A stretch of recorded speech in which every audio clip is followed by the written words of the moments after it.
নমস্কার বন্ধুরা, আশা করি সবাই ভালো আছেন। তো বন্ধুরা, এখন কথা বলবো একটা ছোট্ট টিজার নিয়ে। যে টিজারটা আমরা লিড চরিত্রে দেখতে পাচ্ছি বনিদাকে, এবং তার পাশাপাশি রয়েছে সৌরভ দা। বনিদা এবং সৌরভ দা দুজনে মিলে একটা সিনেমা আসছিল যেটার নাম হচ্ছে ঝড়। তো সেটা একটা টিজার এসেছে, সেটা কেমন লাগলো যদি এক কথায় আমাকে বলতে বলে, তখন টিজারটা আমার কাছে একদম একটা বিলো এভারেজ টিজার লেগেছে আমার। কিন্তু টিজারটা থেকে এক মুহূর্তের জন্য মনে হয়নি যে ভাই সিনেমাটা দেখতে হবে, বা এই সিনেমাটা না দেখলে বিশাল কিছু জিনিস মিস করব, একবারের জন্য মনে হয়নি। এবার জানি অনেকে হয়তো কোনো হিরোকে যখনই বাংলাতে অ্যাকশন করতে দেখে তারা কোনো লাফিয়ে উঠছে যে বনিদা এটা কী করেছে, অ্যাকশন করছে। কিন্তু বাট একটা কথা বলছি, এই মুহূর্তে যদি ওই অ্যাকশনগুলোকে তুলে ধরেন, যে অ্যাকশনগুলো কিন্তু খুব একটা ইনোভেটিভ বা খুব একটা দারুণ কিছু লাগছে না, যেটা দেখে মনে হয় না ভাই অ্যাকশনগুলোর জন্য সিনেমাটা দেখবো। অ্যাকশনগুলোর মধ্যে সেই রকম কোনো মানে কিছু নেই, জাস্ট অ্যাকশনটা হচ্ছে সিনেমায়, সেটুকুই।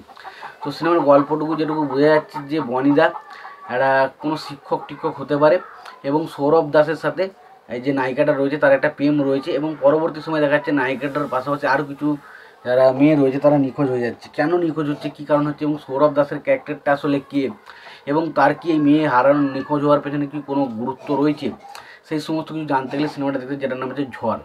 এবার দেখুন, সিনেমার টিজারটা এক কথায় বলতে গেলে ওকে টিজার হয়েছে, এবং এই যে পরিচালকটা যিনি কাজ করেছেন এই ছবির টিজারে, তার ছবি আমি কিন্তু এর আগে একটাও দেখিনি। তো আমার পক্ষে বলা সম্ভব নয় যে অ্যাকচুয়ালি ছবিটা কেমন হবে না হবে, তবে এটুকু বলতে পারি টিজারটা আমার কাছে কিন্তু খুব একটা ইমপ্রেস করতে পারেনি।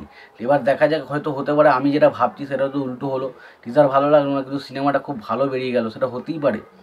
বাট এখনও পর্যন্ত টিজারটা থেকে এরকম কোনো হাইপ তৈরি হয়নি যে সিনেমাটা না দেখলে বিশাল কিছু মিস করবো, এরকম কিন্তু মনে হয়নি। এবার বিষয় হচ্ছে, অনেকে বলছে বনি সেনগুপ্ত ভার্সেস সৌরভ দাস, এই বিষয়টা নাকি হতে চলেছে। এবার দেখুন, সেটা হতেও পারে, কারণ টিজারে কিন্তু সেইভাবে কিন্তু কোনো কিছুই সেরকম রিভিল করেনি, গল্প সম্পর্কেও না সেইভাবে রিভিল করেছে, কে অ্যান্টাগনিস্ট কে হিরো, কোনো কিছুই তারা কিন্তু রিভিল করেনি। ফলে গল্প সম্পর্কে জানার মানে কিছু বুঝতেই আমরা খুব একটা পারিনি। তবে বিষয় হচ্ছে, দেখুন এখানে টিজারটার মধ্যে যে ইম্প্যাক্টগুলো ফেলতে পারে, একটা ভালো ডায়লগ নেই। প্রথমত যে অ্যাকশনগুলো খুব একটা দারুণ বা দুর্দান্ত কিছু লাগছে না, ছবির ব্যাকগ্রাউন্ড মিউজিক ঠিকঠাক, খুব একটা আহামরি কিছু হয়নি, এবং পাশাপাশি কালার গ্রেডিংও এগুলো এইরকম ধরনের কালার গ্রেডিং দেখে দেখে অভ্যস্ত হয়ে গেছে। বা সুতরাং এই কালার গ্রেডিংটা আমাদের দেখে আর সেই মন আপ্লুত হয়ে যাচ্ছে, দেখে দারুণ লাগছে, সেরকম কিন্তু হচ্ছে না। তো সুতরাং আমি এটুকুই বলতে পারি, টিজারটা একটা ঠিকঠাক ডিসেন্ট টিজার হয়েছে, আমার কাছে কিন্তু খুব একটা আহামরি কিছু লাগেনি। এবার জানি না, অনেকের ভালো লাগলেও লাগতে পারে, অনেকের খারাপ লাগলেও লাগতে পারে, বাট আমার কাছে টিজারটা একটা ঠিকঠাক ডিসেন্ট টিজার লেগেছে। তোমাদের কেমন লেগেছে টিজারটা অবশ্যই জানিও।